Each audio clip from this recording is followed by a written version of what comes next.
یو گایز، چطورین؟ برابکس امیر AXP هستم و خوش اومدین به اولین ویدیوی من.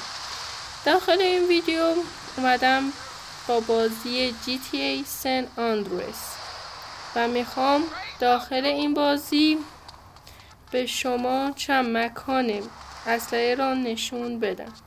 بزن بریم سراغ این ویدیو. Let's go. خب دوستان، اولین مکان درست اینجا قرار داره، روی نقشه اینجا هستش. در این مکان شما میتونید یه عدد 5 بوکس پیدا کنید. خب دوستان، مکان بعدی اینجا قرار داره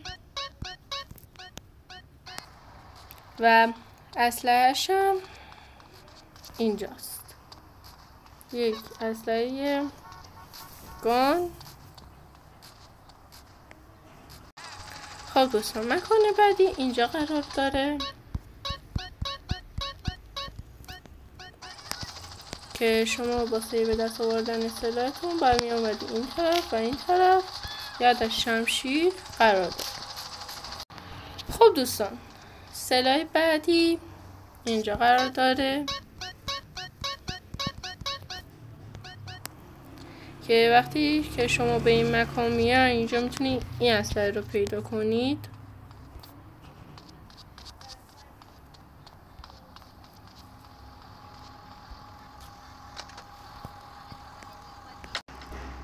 مکان بعدی اینجا قرار داره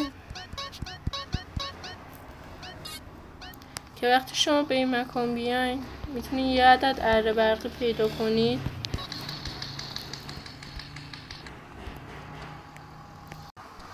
مکان بعدی دوستان در این نقطه قرار داره، اینجا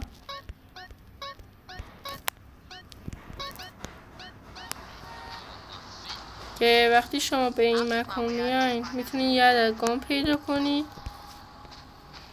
به این شکل و این گان قوی ترین گان بازیه. یعنی اینجا ببینید یک با 2 تا تیر یه نفر رو میفرسته اون دنیا.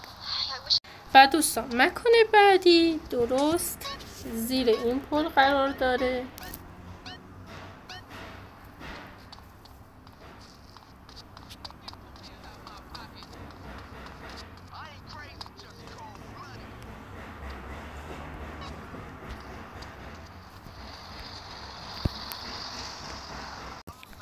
و سلاح بعدی در این مکان قرار داره درست روی خونه سویت. مکان بعدی هم اینجا قرار داره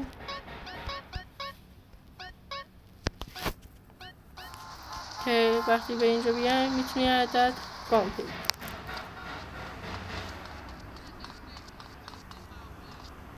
و دوستان، مکان آخر زیر این پل قرار داره که شما اینجا میتونید یه دونه 5 بوکس دیگه پیدا کنید. خب دوستان، لایک و ساب فراموش نشه تا یه ویدیو دیگر. بدرود.